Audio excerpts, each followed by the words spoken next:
Good morning po sa inyong lahat. A blessed Friday po sa inyong lahat. Kamusta po kayo?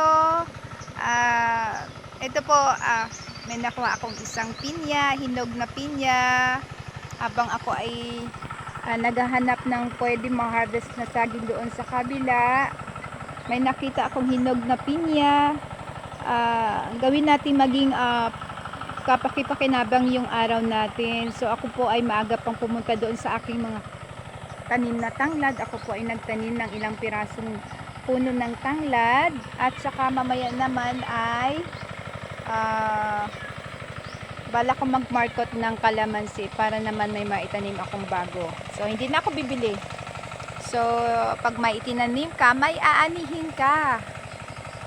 Ito ngayon, nagla-land prep po tayo para naman po sa ating pagtatanim ng palay.